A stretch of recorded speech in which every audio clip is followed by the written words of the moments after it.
Hi Aquarius, kamusta kayo? Hope you're all doing well. And welcome to 1111 Pinoy Tarot. This is a general reading, not a one-to-one. So hindi po lahat ay makaka-resonate. You can check and watch your moon, rising, and Venus placements para makakuha kayo ng mga dagdag na mensahe na para sa inyo. Please subscribe, like, comment, and share. And please tap the bell for updates. Maraming salamat sa iyo Aquarius. Let's see kung ano yung mga paparating na mensahe at energies for you from the universe. Aquarius, mga gabay, blessings for Aquarius. Ano yung mga paparating na energies and messages for you? Wow, the sun, happiness. Well-earned and well-deserved happiness na paparating sa inyo Aquarius. Yung hard work ninyo will be recognized. You will be receiving good news, no? Victory, success, growth, and expansion. May good news about your finances, no? Good news about financial matters. Yeah, yung iba sa inyo, you will be receiving an opportunity. Okay, na merong chance or pagkakataon na mag-grow yon, mag-expand. Magbibigay sa inyo ng stability sa work or sa inyong finances.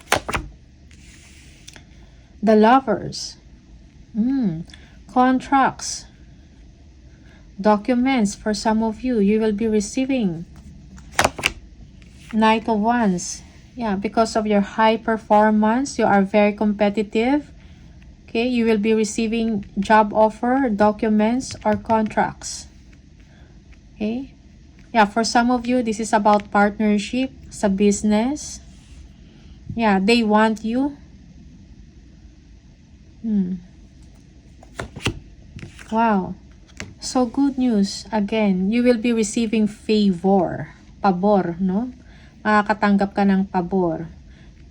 Okay? Yung iba sa inyo, if nag-a-apply kayo ng trabaho, yeah, you will be chosen. Okay? Bibigyan ka ng pagkakataon, ng chance. For some, you will be receiving money. Okay? A pay raise, bonus. Yeah, for some, you will be receiving an award because of your hard work. Because of you being competitive, no? Sa trabaho. Yeah. Yung iba naman, this is something adventure, no? Career opportunity na ikakatuwa ninyo. Okay?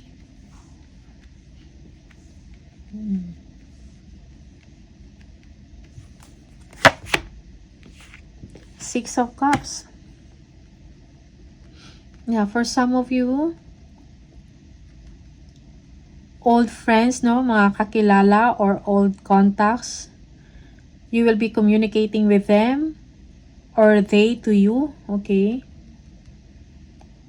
They will be communicating to you.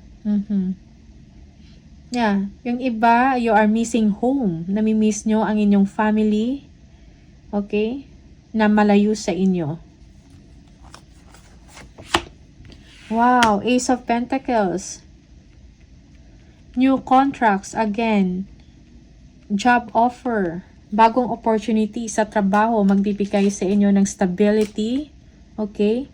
When it comes to your finances, bagong kontrata or business, no? Business venture.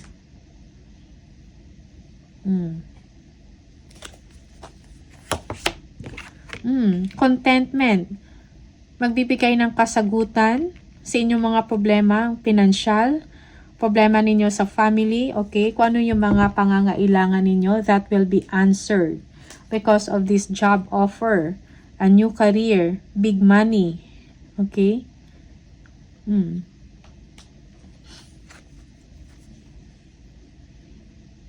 Yeah, yung iba sa inyo, you feel secured, you are in a comfortable situation, no? Yeah.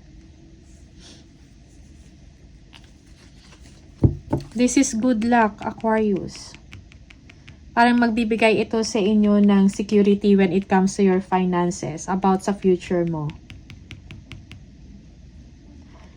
no? Yung mga efforts mo will be paid off. Okay? Leadership, no? Focus on your dreams. Okay? Fortune is coming to you. Good fortune.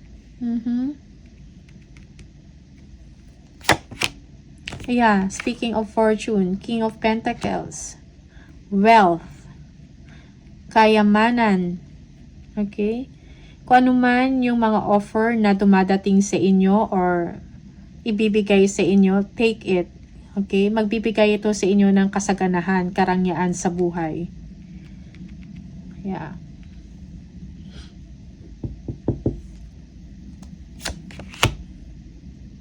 Again, Ten of Pentacles. Happy family, may contentment, legacy. Okay, high status, no? So, kung ano man yung problema mo about finances, no, sa pera, okay, that will be answered. That will be provided to you. Kung ano yung pangangailangan mo, it will be provided to you. You are creating a legacy para sa family mo. Merong get together and happiness. Again, completion. Pagtatapos ng inyong paghihirap, no? Pagtatapos ng inyong stress. Okay.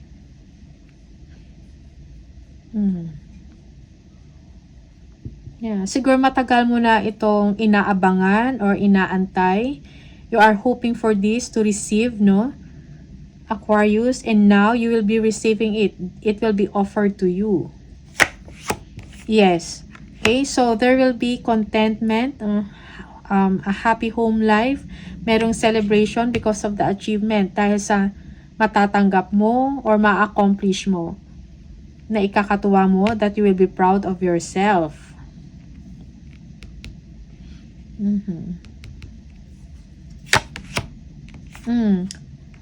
Yung iba sa inyo, you are obsessing of progress, okay?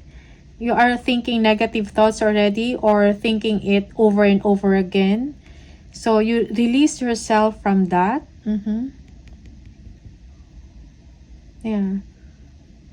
This is negative thinking for some of you. Or you feel that you are trapped in a situation na hindi ka, makakalabas. Something like that. Negative thoughts. Multiple sources of income for some of you. Left and right, papasok yung pera. Okay, meron kang decision. Maybe a complex, no? Or komplikado na decision na kailangan mong gawin. But this is going to be parang good choices ito. But you will be making one choice or, you know, you will be making a decision.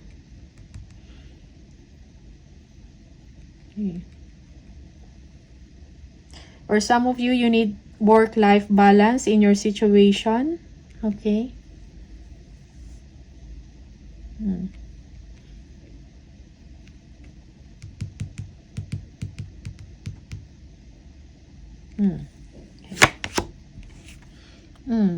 Improvement, pag-uunlad sa inyong sitwasyon, most especially sa financial.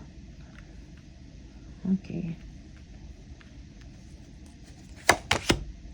Yeah. A new cycle, a new chapter in your life. You will be entering a new chapter in your life. Okay? Kung ano man yung mga problema, chaos, or conflict na pinagdaanan mo before, okay, malalagpasan mo yun. Yung iba sa inyo, you will be traveling. Merong trip, no? Nagagawin.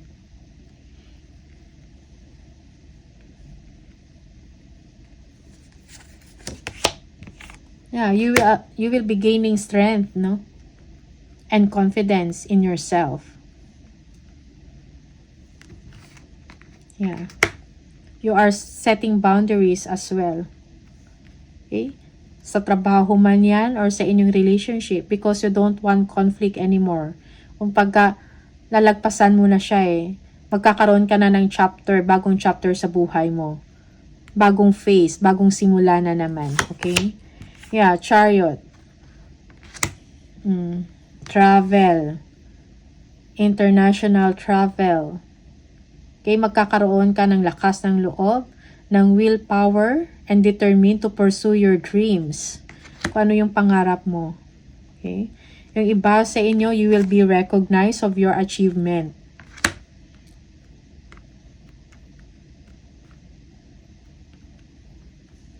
Yeah. Okay. You will be making a decision. A complex decision. Do not procrastinate.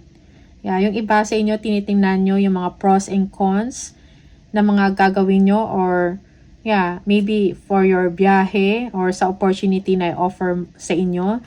You are taking or nagre-research kayo. Oh, nagba-background check for some of you. Kailangan mo yun. Choices and options for some of you. Justice, no? Magkakaroon na ng katarungan, no? Kung ano man to sa trabaho, maybe inaantay mo na to, matagal mo tong inaantay, you feel that you deserve this, okay? You will be receiving it, Aquarius. Yeah. Yeah, for some of you, this is contracts, documents. Okay? A confirmation. Yes, a confirmation of your success and victory for some of you. You will be gaining clarity, no? A solusyon sa inyong problema. Okay. Success, victory. Yeah, bagong simula na naman to sa inyo. Okay?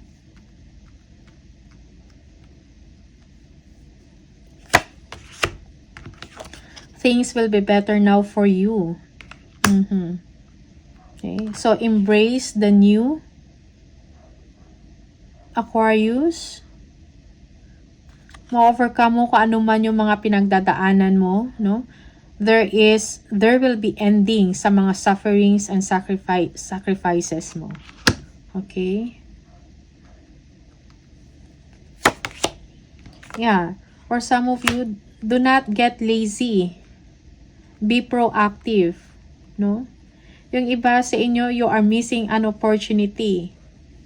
Take the chance. Okay? Aquarius.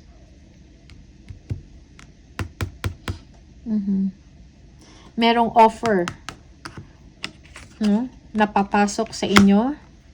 Meron kang offer. Okay? Kung ano man to, do not refuse the proposal. Kung ano man tong offer na to or proposal para sa inyo. Yeah.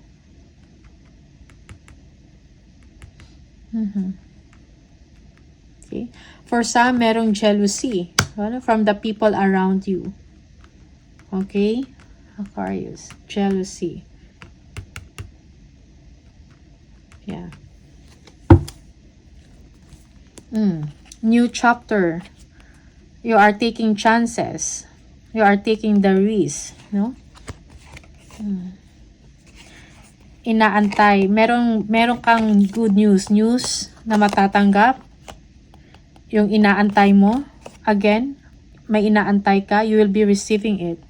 This is about sa trabaho. About an offer that will give you abundance. Yeah. Okay. Tingnan natin. Additional messages for Aquarius.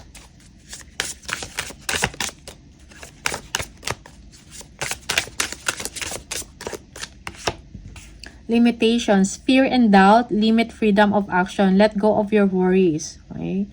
So, let go. Kung ano man itong mga worries or mga iniisip mo na hindi maganda, which is hindi naman nakakatulong sa inyo, let go mo na yan, i-release mo yan, okay? That parang ililimitahan lang yan ang inyong mga aksyon, okay? Hindi ka magkakaroon ng freedom kung anong gusto mong gawin because of your takot, because of your pagdadalawang isip or doubt. Loyalty. True friendship and loyalty are among the most important values. Be loyal to your friends, okay? So, yeah, be loyal to your friends or value your friendship. For some of you, Nabanggit ko kanina, merong inggit, no? Or jealousy sa trabaho. Okay? Because of the achievements that you will be receiving. Okay? So, take note of that. Yeah. May issues about loyalty. Savings. You always need to put something off for a bad day. Create savings for the future. Yes, mag-save para sa future. Save for the rainy days. Yeah, magtira.